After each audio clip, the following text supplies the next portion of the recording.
Magandang buhay sa lahat mga kagri, welcome back sa ating channel. Ito po yung continuation natin video. Tayo po ay magpupunla naman ng mustasa. Magtatanim tayo, ganito lang ako magtanim, maksaya pero sulit. Hindi ka na magpupunla pa, direct na. Ihinahalo ko lang po dun sa isinabog kong mustasa.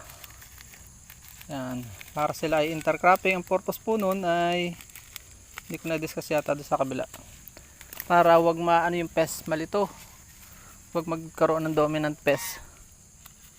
Pag naramdam ng ano na meron na ay okay na yun.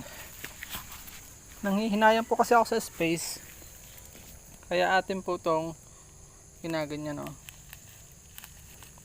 Ganyan na tayo, diba? Aabangan po natin sa sunod, makikita nyo magkakaiba yung tubo niya. Yung iba po ay hinahalo yan sa buhangin. Napadikit-dikit niya ata itong ating ginagawa. Pwede natin haluin para mas maganda. Hahaluin ko sa yung lupa para siguradong pantay-pantay sila at magkakano, sabog-sabog sila doon.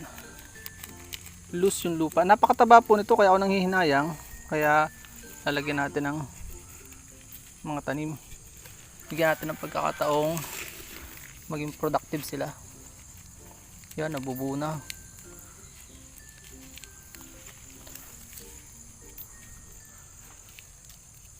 Sabog-sabog na lang yun. Madali. Makikita mo isang araw yan ay punong-puno ng iba't ibang halaman. Tapos kakalata natin ng abono. Ito hindi nalagyan. Solo nito, wala itong ano tag dito, mustasa. Ito lagyan natin. Yan, ubos ang dalawang ano. Matipid po ang ganda ring sachet kumpara do sa itong ganitong pre-pack, kasi per kilo po nila ito binibili. Yung tip ko sa inyo, yung sachet ay 80 pesos, yun ay 20 pesos lang ang difference. Same lang na content, same variety.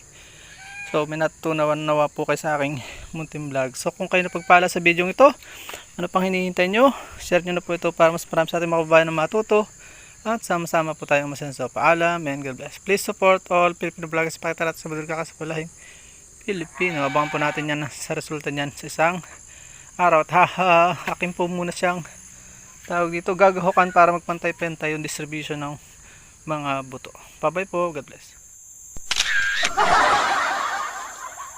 Ayun, dyan po nagtatapos ang ating munting vlog. Maraming salamat po sa inyong pagsubaybay at panonood sa ating pong channel.